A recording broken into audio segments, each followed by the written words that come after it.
In a lot of ways, it feels kind of embarrassing to say that my activity for the day was going for a walk and stretching.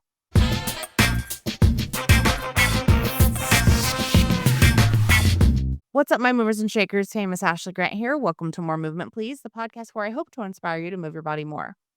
So, I've had this issue lately where if I only go for a walk and stretch, I feel like I didn't move enough. And it's funny to say that out loud because it's still a hell of a lot more movement than I was doing a year ago.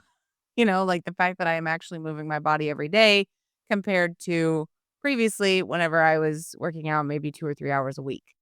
And I guess it could be because I'm doing this in public that, like, if I don't, you know, work hard every day and, go ham, that I sometimes feel like I didn't move enough.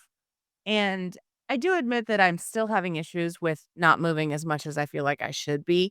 I do feel like I need to be, you know, moving a lot more throughout the day. And I have said that and I've started trying to implement that where if I feel like I've been sitting too long, I'll get up and do some squats or I'll do some wall sits or I'll do wall push ups or I'll do a Zumba dance randomly.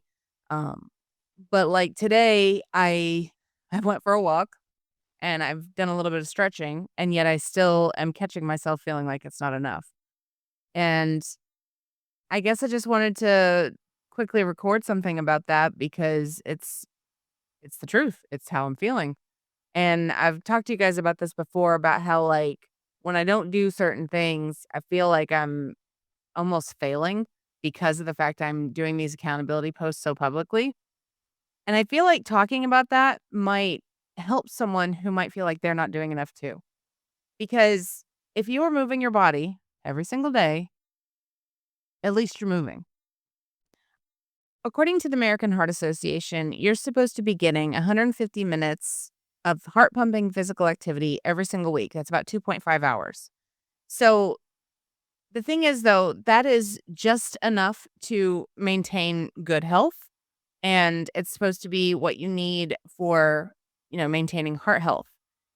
If you're doing 150 minutes per week of moderate intensity aerobic activity, that is preferable to do throughout the week, like spread it out throughout the week.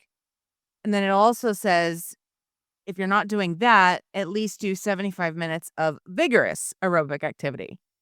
Then it also recommends adding moderate to high intensity muscle strengthening activity, such as resistance weights, at least 2 days per week. And it also recommends, and this is the most important one, spend less time sitting.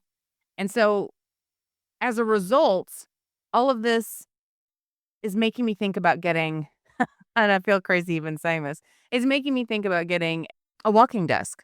That's one of the things I've been considering because the truth is, what I do for a living, it requires a lot of sitting. And so I've noticed that some of the creators that I follow, they all have walking desks. And I'm wondering if that would be beneficial to me or if maybe I'm just overthinking it. I'm not sure. It's something I'm kicking around. There's a lot of ideas I'm kicking around. Um, but it's always that question of how much activity is enough.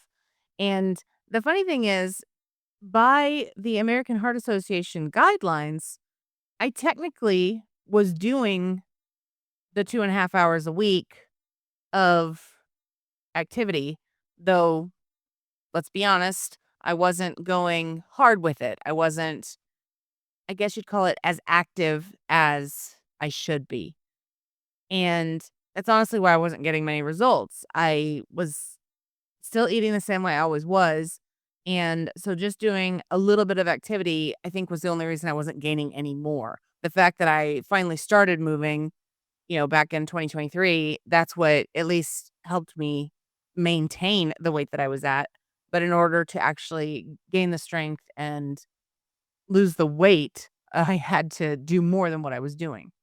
So I'm just thinking about these things a lot lately and kind of wanted to just share what I was feeling because I know that for some of us, the idea of getting in more movement sometimes feels impossible. It sometimes feels like a goalpost that we just can't reach. And the truth is that we all can give ourselves an hour a day. Even if it's not all at once, we can at least spread it throughout the day. And so that's one of the things that I'm trying to remind myself of is, if I can't at least get it all in at one time, I've just got to make sure I'm moving throughout the day. And so if you're listening to this, have you moved? Like, have you gotten out of your chair, or are you still sitting and listening to this? Because I recommend at least get up, move, do something. Maybe that'll help. Harvard Medical School, they even wrote about this. And Dr. George Ross Malik is who they interviewed to talk about this and talked about, you know, why it's so important to hit this 150 minutes a week.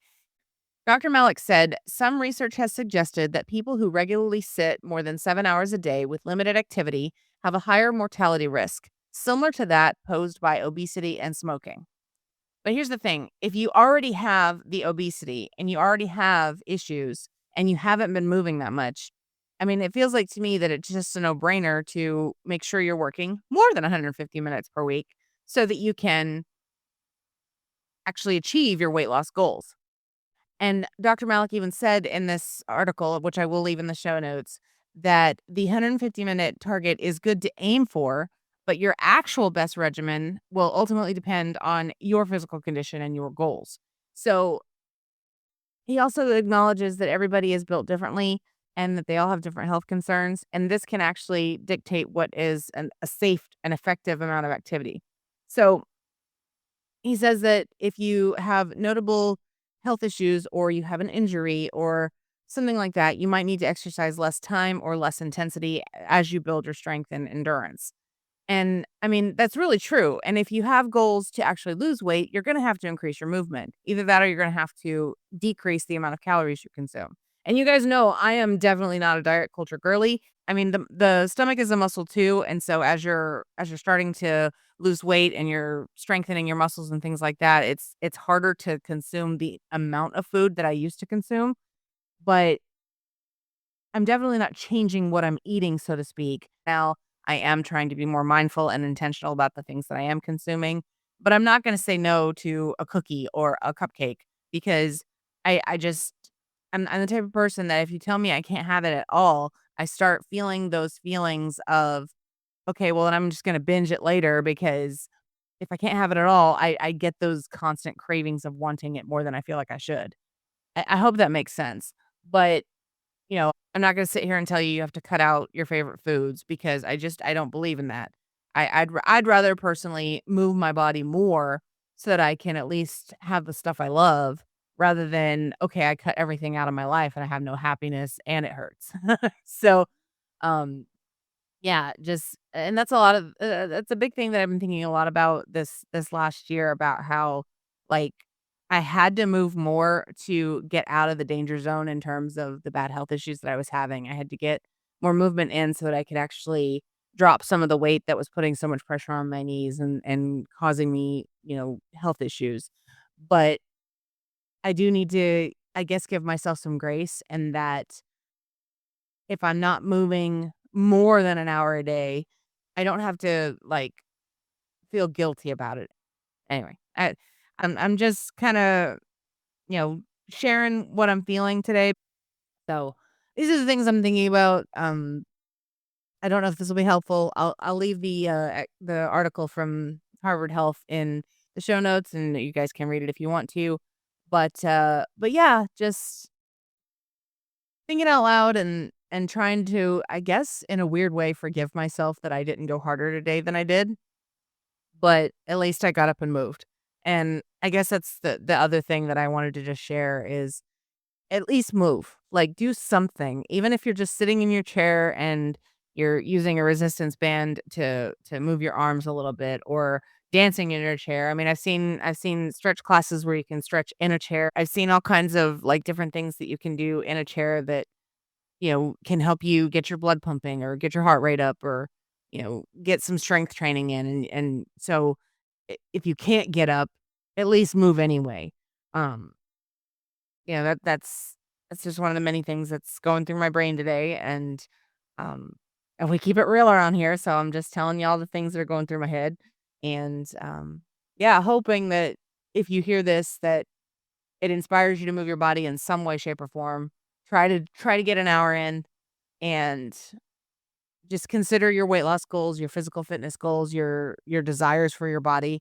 And sure, that 150 minutes that is recommended is the low end. I mean, it really is. It really depends on if you're trying to lose weight, if you're trying to improve your strength, all that stuff. So move your body. If you haven't moved your body, move your body. Onwards and upwards, my friends. Have you worked out today?